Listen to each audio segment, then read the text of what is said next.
진심으로 여러분들을 환영합니다.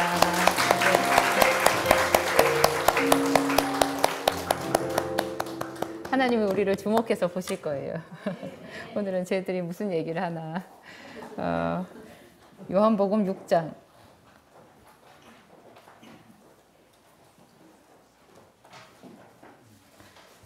54절 55절이죠. 함께 읽겠습니다. 내 살을 먹고 내 피를 마시는 자는 영생을 가졌고 마지막 날에 내가 그를 다시 살리리니 내 살은 참된 양식이요 내 피는 참된 음료로다. 제가 요새 요한복음을 자장가로 듣고 있어요. 유튜브 중에서 이렇게 읽어주는 성경이 있는데요. 여러분 취향에 맞는 거 고르셔가지고 들으시면 참 좋은데, 저는 요한복음을 본래 아주 좋아했거든요. 그래서 요한복음은 제가 사실 뭐 거의 외운다고 해도 될 정도예요. 이거를 아주 잔잔하게 읽어주는 목소리를 찾았어요. 이거를 틀어놓고 자요. 제가 몸이 아프잖아요. 그러면 이 말씀이 소리에 들릴 듯 말 듯, 들릴 듯 말 듯, 그리고 하나씩이 들리잖아요. 이럴 때 정말 은혜가 깊어요. 정말 은혜가 깊은데, 요한복음을 처음부터 끝까지 이렇게 계속 읽다가 보니까 또 은혜가 더 새롭게 와닿는 부분도 있고, 예수님의 공생애를 한 번 더 생각하게 되는 거예요. 생각하게 되는데, 이제 예수님께서 뭐 이렇게 동정녀 마리아의 몸을 통해서 세상에 태어나셨고, 또 공생애가 3년 반 있었다고 하잖아요. 공생애 때 또 많은 병자들을 치료하셨고 천국 복음을 가르치셨고 여러 가지 일들이 있었어요. 기사와 표적을 많이 나타내 보이셨고 그렇게 했는데 왜 그 꼭 마지막에 십자가가 있냐고요. 왜 십자가가 있냐고요. 우리 여기 또 십자가 있잖아요. 우리를 하나님 믿는 사람이라고 세상에서 말하지 않아요. 우리를 예수 믿는 사람이라고 하죠. 복음의 핵심은 예수예요. 예수고 그 이름이 항상 우리의 입에 있어야 되고, 그 예수의 이름을 자주 말씀을 하셔야 되고요. 그 예수의 이름, 예수님께서 이 세상에 오신 그 목적의 클라이막스, 제일 마지막 그 가장 중요한 것이 십자가였던 거예요. 십자가는 결국 예수님의 죽음이고, 그리고 예수님이 죽으시고 끝난 게 아니라 부활하셨잖아요. 누군가가 나를 위해서 죽었다 하면 너무나 큰 사랑이지만 그 사람이 죽어버렸기 때문에 우리가 얼마나 평생 힘들겠어요. 죄책감에 내가 뭐 행복할까요? 그 사람이 나를 위해서 죽어줘서. 그런데 이분은 완전하게 죽으셨을 뿐만 아니라 또 완전하게 부활하신 거예요. 그래서 예수의 죽음, 십자가를 얘기할 때 우리에게 구원이 있는 거죠. 사실은 그 예수님의 십자가를 얘기하지 않으면 그냥 예를 들어서 십자가를 빼고요. 그냥 승천하신 거를 생각해 봐요. 그냥 쭉 말씀을 다 가르치고 감람산에 가셔서 제자들 보기에 다 승천하시면 얼마나 좋아요. 우리 생각에는.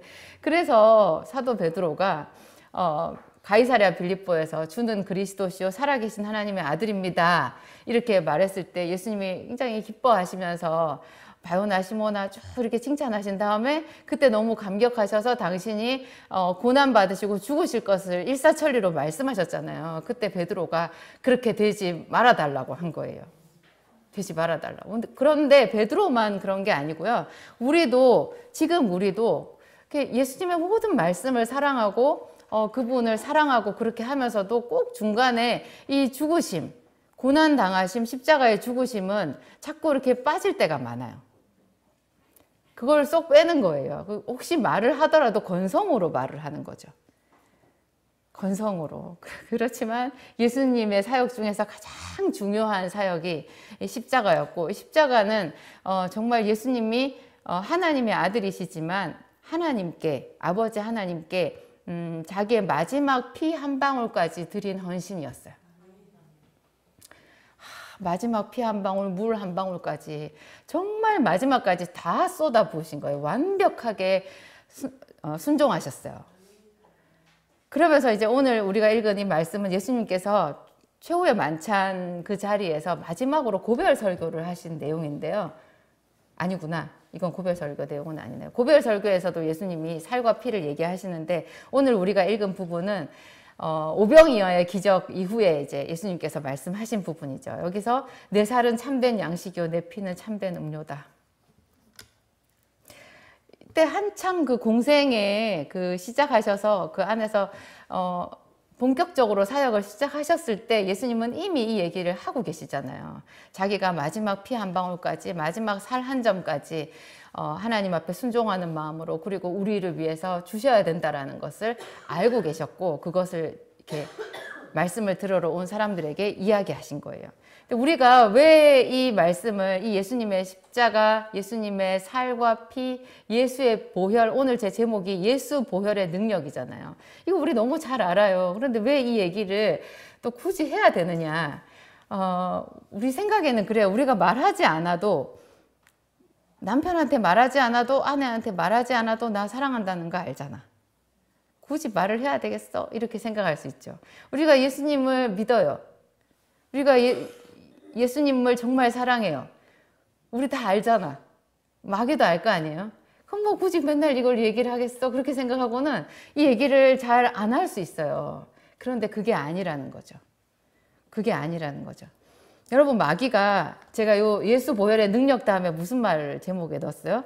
마귀의 속임수. 마귀는요 정말 거짓의 영이에요.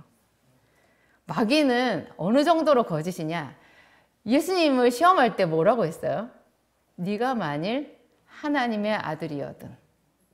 이거는 절묘한 말이에요. 네가 하나님의 아들이 아니라는 얘기죠.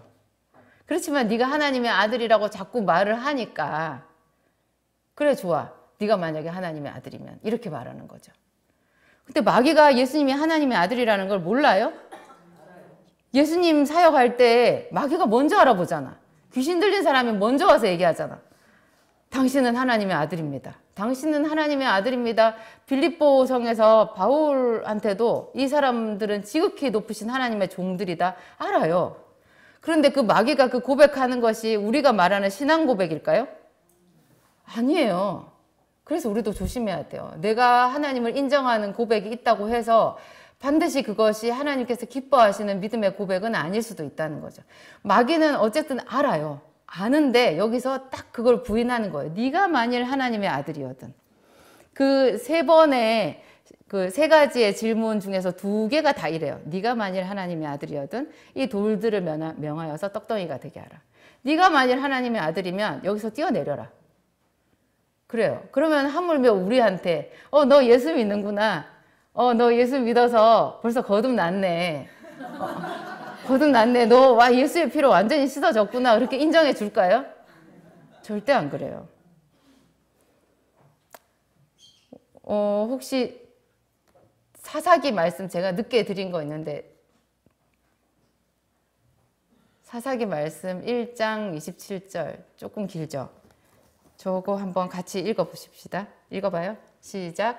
므낫세가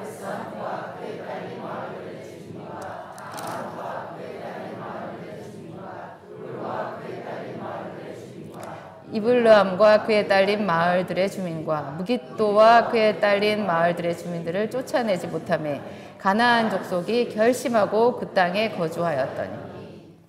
무슨 명칭이 많이 나와서 좀 어렵게 느껴질 수 있는데요. 끝에 보면 돼요. 므낫세가 이 마을들의 주민들을 쫓아내지 못하며 어떻게 됐다고요? 가나안 족속이 뭘 했다고요? 결심했대요. 그 땅에 거주하기로. 우리가 주장하지 않잖아요. 우리가 주장하지 않으면 우리 집에도 마귀가 살아요. 내 안에도 마귀가 살아요. 계속해서 내가 주장해야 돼요. 법원에 가서 재판을 하잖아요. 판사는 그 피고인이나 아니면 그 검사가 주장하는 것에 대해서만 재판을 해줘요. 판사가 보니까 지가 주장할 수 있는 권리를 말을 안 해. 그러면 판사가 봐서 그 권리 있는데 그걸로 하시라고 이렇게 하면 얼마나 좋아요. 그렇게 안 해줘요. 딱 주장하는 그것만 하거든요. 마귀는 주장을 해도 그거를 번복하잖아요. 네가 만일 하나님의 아들이거든. 그런데 하물며 우리가 너 예수 믿는구나. 와, 너 예수의 피로 씻어졌네. 너 거듭났구나. 아, 알아서 나 보따리 싸고 나갈게. 이렇게 안 해요. 지금 여호수아가 이스라엘 백성들을 이끌고 가나안 땅에 들어가서 계속 이겼잖아요. 계속 이겼죠. 계속 이겼는데 이게 사사기서랑 그 여호수아서도 어떤 부분부터 갑자기 나와요. 누가 누구를 쫓아내지 못했대. 여기 지금 1장 27절 이후에도요. 제가 읽어볼게요. 28절에도 보면, 29절에도 제가 읽어볼게요. 에브라임이 게셀에 거주하는 가나안 족속을 쫓아내지 못하며 가나안 족속이 게셀에서 그들 중에 거주하였더라. 안 쫓아내면 거기 그냥 있어요. 심지어 나가라고 해도 안 나갈 수도 있어요. 가나안 족속의 이 모양은요, 그대로 마귀의 모양이에요. 그러니까 나중에 섞여서 살아요. 같이 살아요. 우리 집에서 내가 말하는 거 마귀도 듣고 하나님도 들어요. 그걸 잘 하셔야 돼요. 내가 무슨 말을 하나? 지금 마귀가 좋아하는 말을 하고 있나? 하나님이 기뻐하시는 신앙 고백을 하고 있나? 잘 봐야 돼요. 둘 다 들어요. 같이 살아요. 그래서 내가 자꾸 그 내가 하는 행동이 옛날 습성이고 하나님 앞에 다른 사람들 앞에 떳떳하지 못한 그런 내 본래 본성의 말을 자꾸 하게 되면 마귀가 점점 더 힘을 얻어요. 그래서 어떻게 한다고요? 결심하고 그 집에 살아요. 쫓아내는 것이 여호수아가 이미 큰 전쟁에서 이겼어요. 근데 그 뒤에 세세한 전쟁은요, 다 그 족속이 따로따로 가서 쫓아내야 돼요. 그런데 이 사람들이 무서운 거예요. 이스라엘 백성들이 무섭고, 또 한편으로는 그 가나안 족속이 좋았어요. 그래가지고 어떻게 해요? 가나안 족속의 딸들을 자기의 며느리로 취해요. 자기 아내로 취해요. 그래가지고 섞여 사는 거예요. 우리가 본래 세상에 속했어요. 세상은 마귀에게 속했어요. 그래서 마귀가 하는 일이 우리한테 자연스러워요. 우리가 나한테 누가 툭 치고 가면 그 사람한테 욕이 나와요, 용서가 나와요. 우리가 자연스럽게 하는 것은, 자연스러운 것은 다 마귀에게 속했어요. 하나님께 속한 거는 억지로 해야 되는 거예요. 자연스럽게 가만히 있으면 우리는 하나는 이제 교회도 열심히 다니고 11조도 하고 봉사도 하고 또 주의 종의 직분을 받았거나 장로가 되었거나 막 이러면 이제 정말 하나님의 사람이 된 것 같아요. 굉장히 자연스럽게 성경과 나는 하나가 된 것 같은 생각인데 완전히 착각이라는 거죠. 결심하고 마귀가 거기에 같이 사는 거예요. 이 마귀의 속성을 제가 열왕기하 9장인가요? 재밌는 이야기가 있어요. 열왕기하 9장 30절인가요? 30절 31절 두 절만 함께 읽겠습니다. 예후가 이스라엘에 오니 이세벨이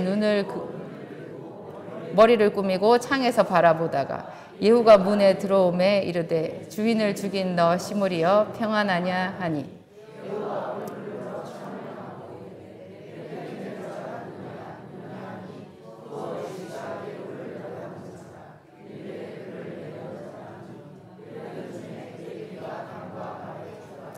예후가 그의 시체를 밟으니라.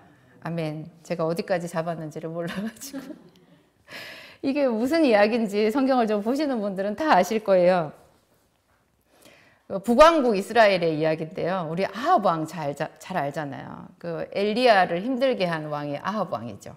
아합 왕의 부인이 이세벨인 거예요. 이세벨은 시돈 땅의 공주였어요. 시돈 땅의 공주. 근데 이 이세벨이 마귀의 전형을 갖고 있어요. 이세벨이 정말 악녀거든요. 근데 참 남편은 깍듯이 섬기더라고요. 근데 아합 왕이 죽고 난 뒤의 이야기예요.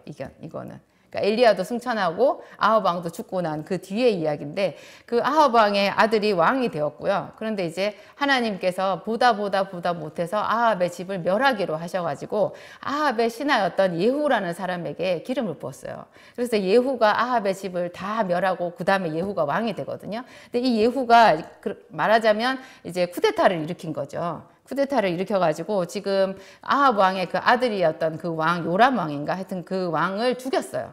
죽이고 난 뒤에 지금 이스라엘이라는 곳에 또 그 나봇의 포도원이 있었고 거기에 그 아합 왕의 왕궁이 있었던 것 같아요. 거기에 이세벨이 나이 많겠죠. 나이 많아서 있는 그 전 왕비. 그러니까 지금 왕의 어머니인 이세벨이 거기 묵고 있는데 이제 예후가 그 여자를 죽이기 위해서, 왜냐하면 왕이 있다고 해도 이세벨이 실권자였던 거예요.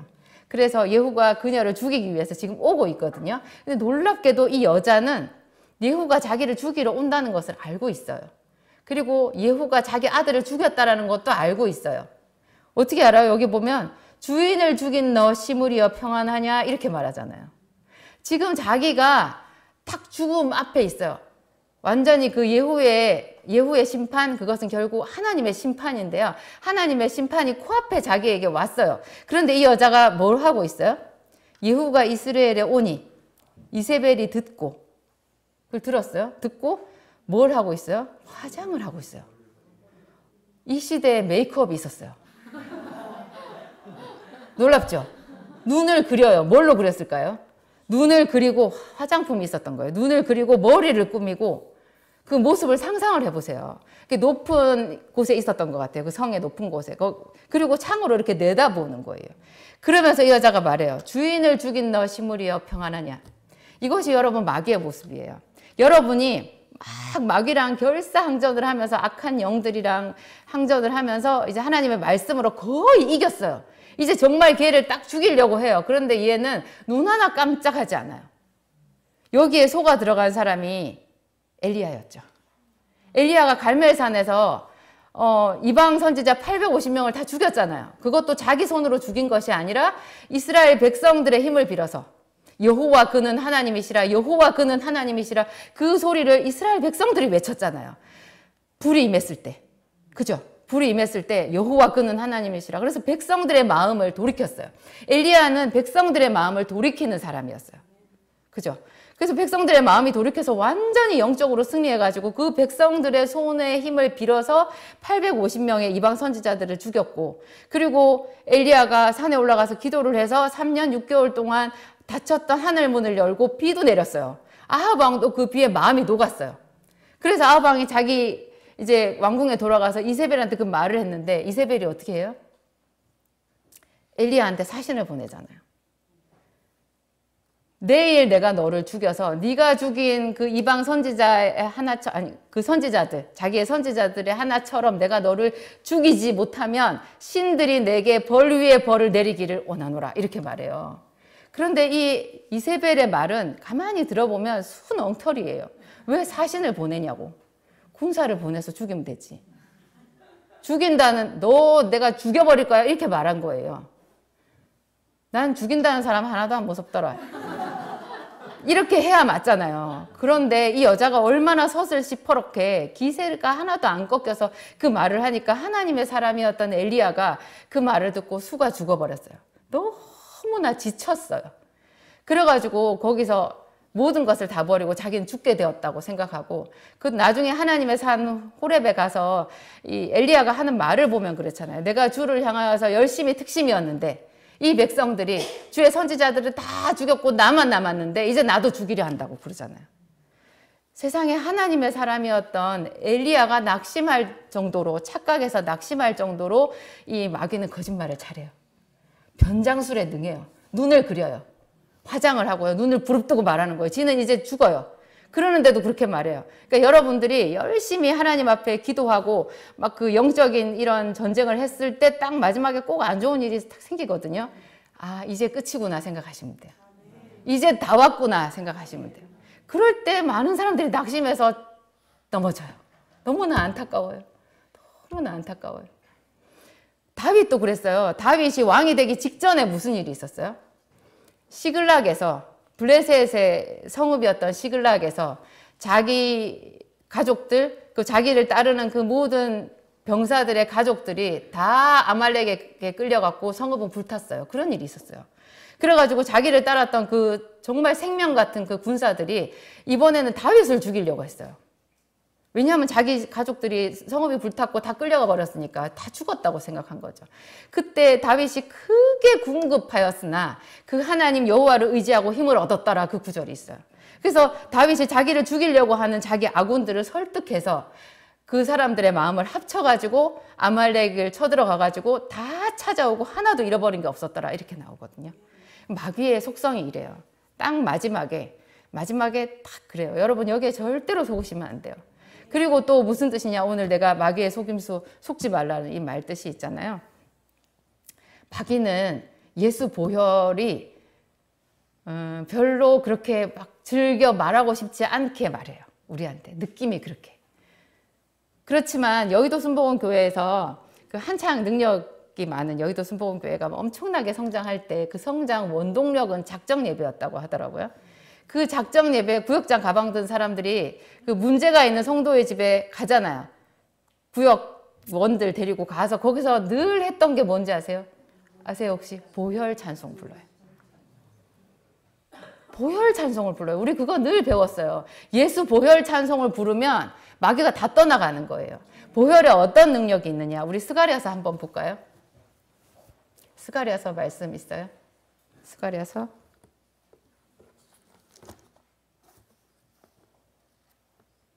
13장.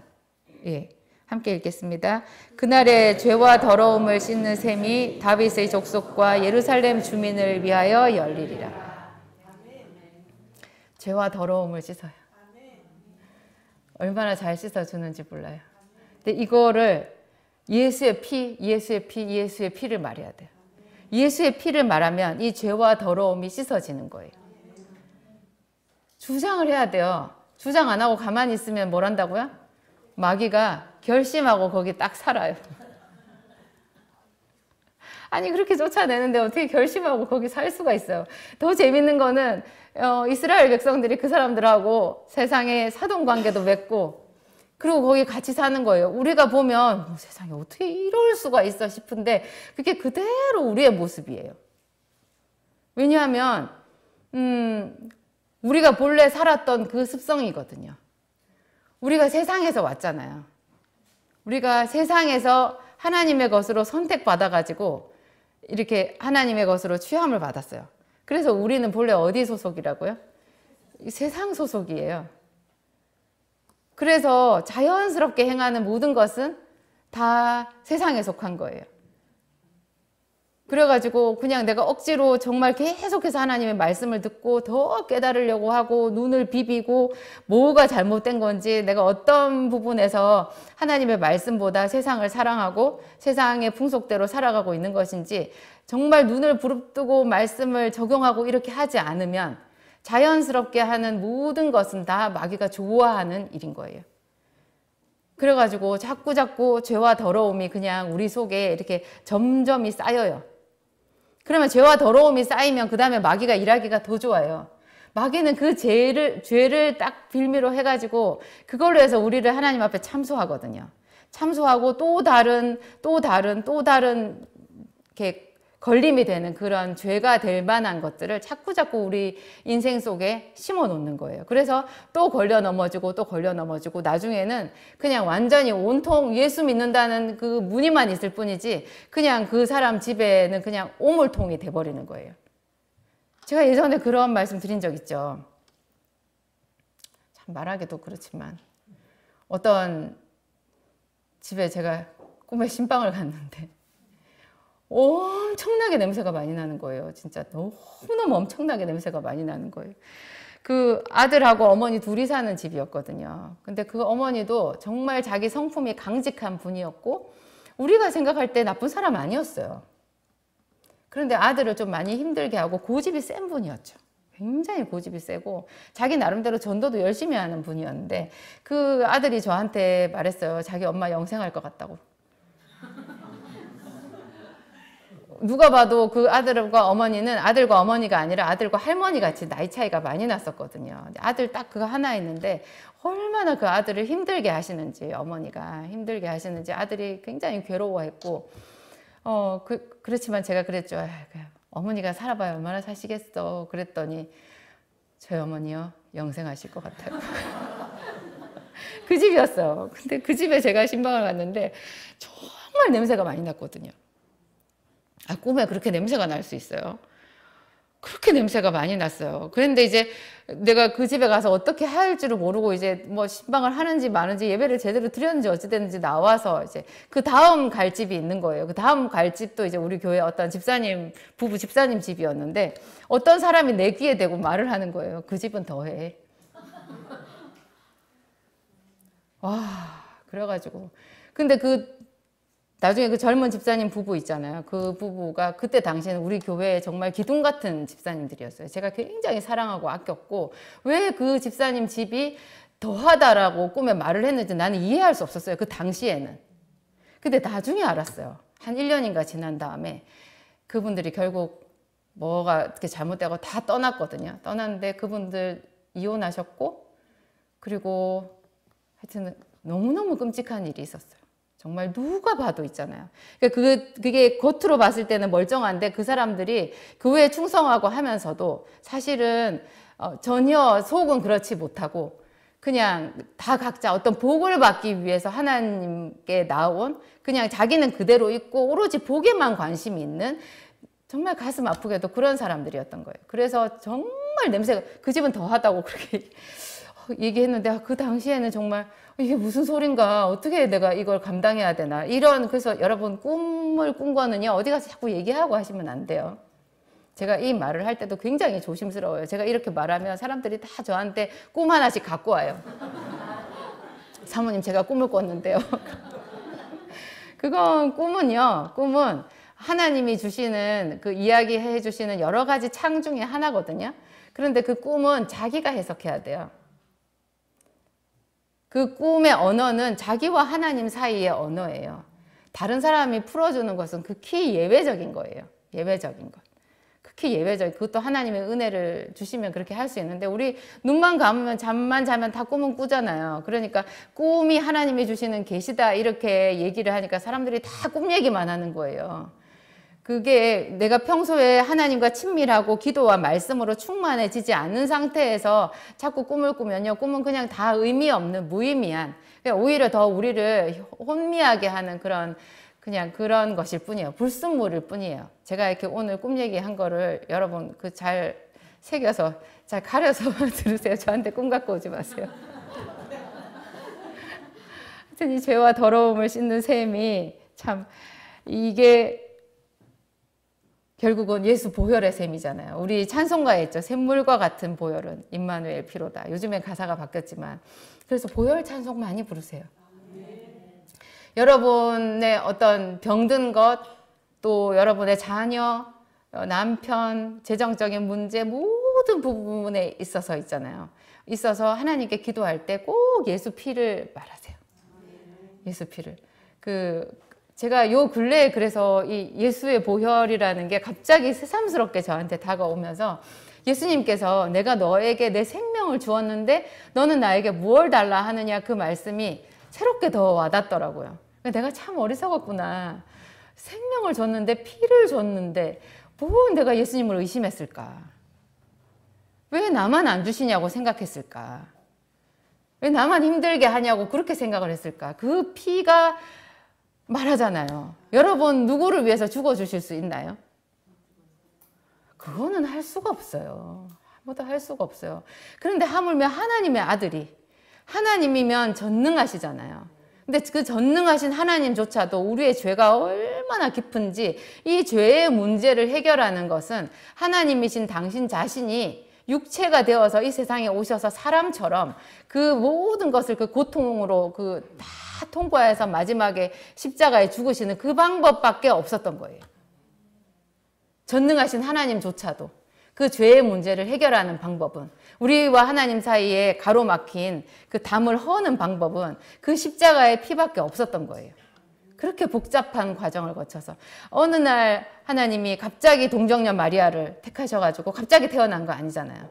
창세기부터 그 예언이 나오잖아요. 우리가 범죄하자마자부터 그 이야기가 나와요. 하나님은 계속해서 이 일을 준비하셨고 주도 면밀하게 계획하셨고 정확한 하나님의 때에 하나님의 사람들을 통해서 그 일을 이루셨던 거예요.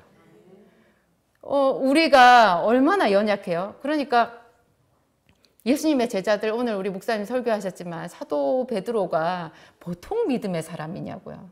그냥 흔히 우리는 쉽게 얘기할 수 있어요. 베드로를 힐난하면서 말할 수 있어요. 베드로를 막 깎아내려가지고 뭐 의심했다, 뭐 부인했다, 뭐 그 누구는 그렇게 얘기를 하더라고요. 치킨집 성공하려고 하면 베드로 치킨을 그러면 잊을 수 없는 그 맛이 나온대요.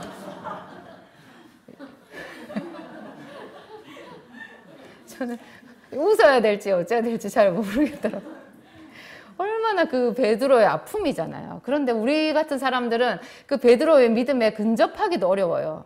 정말 믿음의 수가 높은 그 사람은 모든 것을 버리고 예수를 쫓은 사람이잖아요. 그게 배에 가득히 물고기가 잡혔는데 그 물고기 다 버리고 쫓아갔던 사람 아니에요? 맨 처음에 제가 복음서를 봤을 때 그 부분 너무 이상하더라고요. 어떻게 다 고기는 어쩌고 팔아야지. 고기라도 팔아야지. 고기는 어쩌고 그 고기도 다 놔두고 갔다는 거예요. 그러면 가족들의 생계는 뭐 모든 것이. 그래서 저한테도 하나님이 너도 모든 것을 버리고 나를 따라오라고 하실까 봐 굉장히 걱정이 됐어요. 그런데 베드로는 그 일을 거침없이 한 사람이잖아요. 그런 베드로도 예수님을 버렸어요. 근데 차마 다른 제자들은 아예 눈에 보이지도 않는 곳으로 다 튀었는데 베드로는 멀찍이 따라간 거예요. 멀찍이. 참 멀찍이 따라가가지고 매는 지가 다 맞은 거예요. 지금까지도 베드로가 제일 나쁜 놈이고 다른 제자들은 안 나오니까 베드로만 배신자고 이렇게 되는 거죠. 그런데 이 베드로를 위해서 필요한 것도 그 예수님께서 마지막 피 한 방울 그 십자가의 보혈이었던 거잖아요. 그 피를 아낌없이 쏟으시고 난 뒤에 부활하셔서 다시 제자들에게 오셨을 때 그 한량없는 사랑. 그러니까 대제사장의 뜰에서 닭이 울고 베드로가 저기서 부인했고 세 번째 부인했고 닭이 울었을 때 예수님이 딱 돌아보셨다고 했잖아요. 돌아보셨는데 그때 베드로랑 눈이 마주쳤는데 그 눈빛이 어떤 눈빛이었겠냐고 예수님 아까 목사님이 그 얘기를 하셨잖아요. 그 성경 그 부분 읽으면 정말 몸둘 바를 모르겠거든요. 근데 그 예수님이 다시 부활하시고 제자들에게 오셨을 때 첫 마디가 너에게 평강이 있느냐? 평강이 있을지어다. 이렇게 하셨어요. 얼마나 사랑해요. 다 죽어도 도망간 그 제자들에게 나타나셔서 다시 또 사랑인 거예요. 근데 이렇게까지 예수님께서 힘을 다하여 이루신 그것이 바로 십자가 보혈이거든요. 이 보혈을 우리가 적극적으로 활용해야 되는 거예요. 이 보혈의 권세를 주장해야 되는 거예요. 그래서 우리 아침에 눈 딱 뜨면 세수하잖아요. 청소하잖아요, 집을. 이것처럼 보혈을 활용해야 돼요. 이것처럼 보혈로 아침에 나를 씻고 보혈로 방방마다 뿌리세요. 방방마다 보혈을 뿌려요. 보혈을 뿌려요. 내 머리 끝에서부터 발끝까지도 뿌리고 애들한테도 뿌리고 방에도 다 뿌리고 사업장에도 뿌리고 이것이 하루를 시작하는 우리의 그 모습인 거죠. 그리고 어떤 문제가 생겼다. 좀 심각한 문제가 생겼다. 그러면 예수 보혈을 더 적극적으로 활용하세요. 베드로전서 하나 더 읽을까요? 함께 읽겠습니다. 곧 하나님 아버지의 미리 아심을 따라 성령이 거룩하게 하심으로 순종함과 예수 그리스도의 핏부림을 얻기 위하여 택하심을 받은 자들에게 편지하노니 은혜와 평강이 너에게 더욱 많을지어다. 예수 그리스도의 핏부림이에요. 저게 꼭 저 핏부림을 얘기를 해놨을까? 저 핏부림을 얘기를 해놓으셨을까? 제가 예수님을 처음 믿었을 때는 그랬어요. 나 말고 사람이 하도 많으니까 이 많은 사람들을 다 사하시기 위해서 예수님이 죽으실 수밖에 없었을 거야. 나 하나는 안 그랬는데 뭐 죽기까지는 안 하셔도 되잖아요. 그냥 왜냐하면 예수님은 내 죄 사함을 받았느니라 하시잖아요. 그래서 지가 뭔데 죄도 사하느냐. 그러면서 그 서기관 바리새인들이 예수님을 힐난했잖아요. 네 죄 사함을 받았느니라. 그렇게 하시면 되잖아요. 그런데 왜 굳이 죽으시냐고요. 그래서 저는 이 죽으심, 이 핏부림이 굉장히 거북해가지고 그 고난 당하시고 재판 받으시고 하는 그 부분, 그리고 못이 바뀌었다는 이거 얘기를 들을 때마다 제가 막 견딜 수가 없는 거예요. 그래서 제 나름대로 생각하기를 사람이 얼마나 많아. 정말 많지. 이 많은 사람들을 다 씻어 주시려고 하니까 예수님은 결국 죽으실 수밖에 없었던 거야. 그렇게 생각을 했는데요. 어떤 결정적인 우리 가정의 문제가 딱 드러나고 그 문제라는 건 결국 뿌리가 죄인 거예요. 뭐 우리 집이 이 정도였나? 우리 가문이 이 정도였나? 내 형편이 이 정도였나? 하는 것이 딱 드러날 때마다 제가 몇 번씩 하나님께 나 하나만으로도 예수님은 죽으실 수밖에 없었군요. 정말 그러실 수밖에 없었군요. 그 생각이 드는 거예요. 베드로도 얼마나 자신만만했어요. 자기가 예수님이 주시는 그 말씀만 다 듣고도 자기는 충분히 주는 그리스도시요 살아계신 하나님의 아들입니다 고백도 했고, 그죠? 자기 생각에는 예수님과 함께 죽는데도 나갈 수 있고 옥에도 갈 수 있고 다 할 수 있었던 거예요. 자기는 이미 변화됐어요. 그랬는데 정말 멋지게 실패한 자가 됐죠. 우리도 이렇게 있지만 언제 어떤 식으로 넘어질지 알지 못하고요. 그리고 지금 선주라는 우리 자체도 너무너무 많이 오염이 되어 있어요. 오염이 되어 있대요.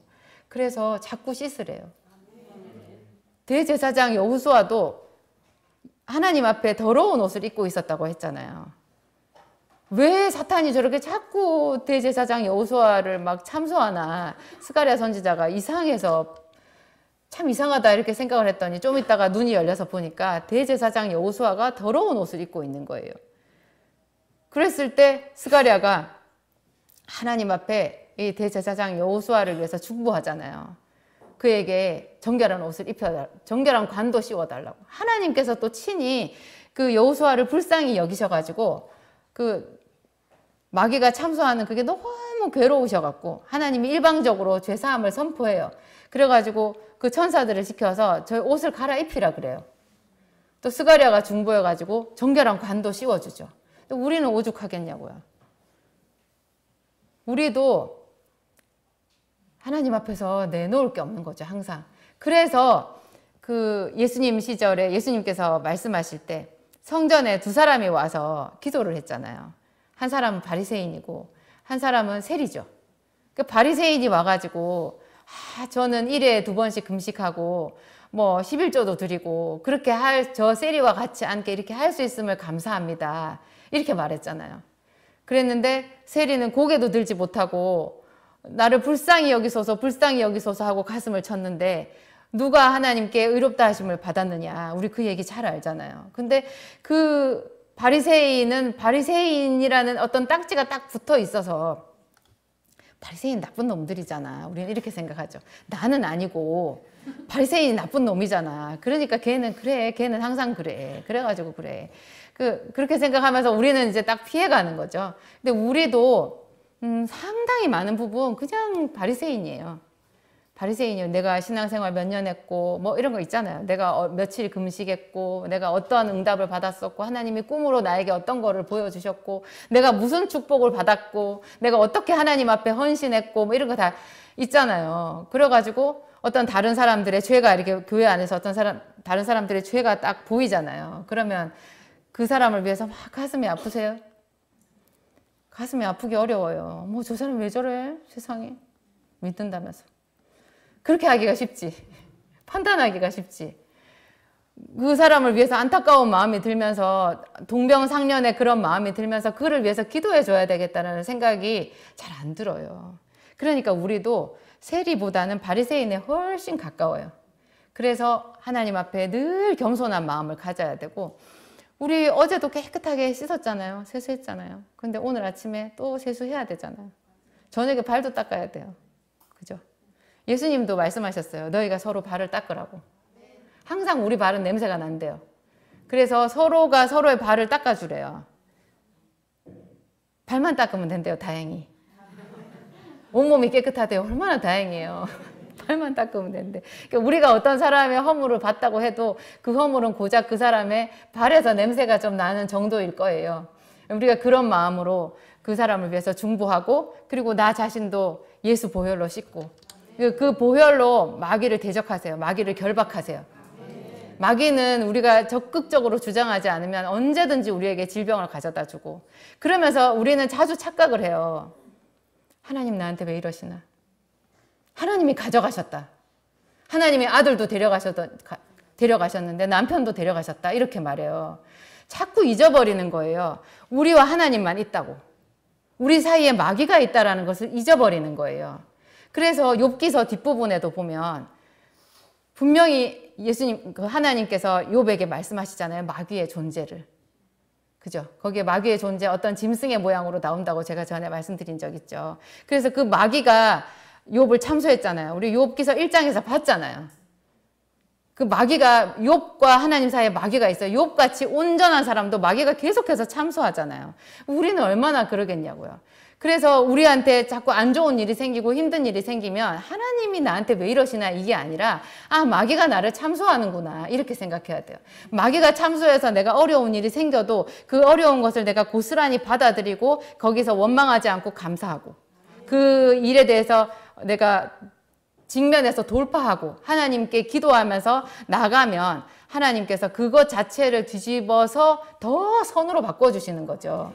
바꿔주시는 거죠. 항상 우리와 하나님 사이에 이 마귀가 틈을 타서, 그래서 우리가 어려운 일을 당한다라는, 이렇게 영분리를 하셔야 될 것 같아요. 그렇게 해서 우리가 적극적으로 예수의 보혈을 활용하고, 제가 그래서 지난 일주일 내내 이 보혈을 가지고요, 우리 성도들을 위해서 기도하고 막 이렇게 했는데 굉장히 진동이 있더라고요. 재미 붙였어요. 그래서 여러분들도 이 보혈을 활용하셔서 보혈로 계속해서 씻다 보면 이 예배의 은혜도 더 깊어질 거예요. 우리 귀가 열리거든요. 왜냐면 마귀가 자꾸 못 듣게, 잊어버리게, 오해하게 그렇게 만드는데요. 이 죄와 더러움을 보혈로 씻고 또 이 보혈로 마귀를 결박하잖아요. 그러면 그냥 하늘이 깨끗해지는 것처럼, 차의 유리창이 와이퍼로 깨끗해지는 것처럼 그냥 선명하게 뭔가가 보이는 거예요. 그래서 우리가 똑같은 하나님의 말씀을 들어도, 똑같은 찬양을 불러도 훨씬 더 은혜를 많이 받고 하나님의 음성이 잘 들리는 그런 신기한 체험을 할 수 있는 거죠. 기도하시겠습니다. 하나님 감사합니다. 예수님께서 우리를 얼마나 사랑하셨는지,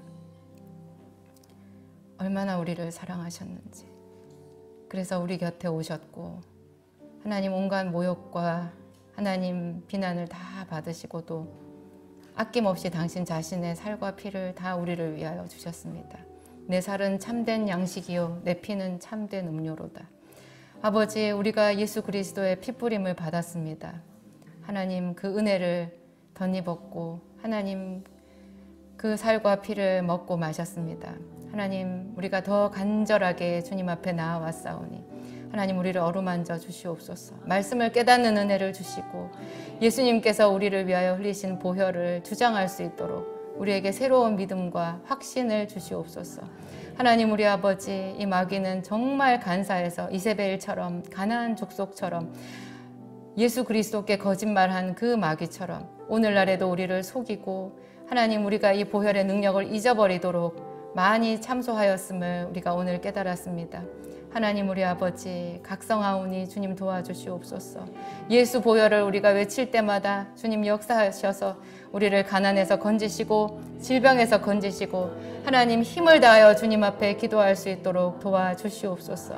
오늘 이 기도의 자리에 주님 성령을 인정하고 환영하고 모셔드립니다. 예수의 영이신 성령께서 친히 오셔서 우리 한 사람 한 사람을 만져주시고 기도의 영으로 충만하게 부어주시옵소서. 예수님 이름으로 기도하였습니다.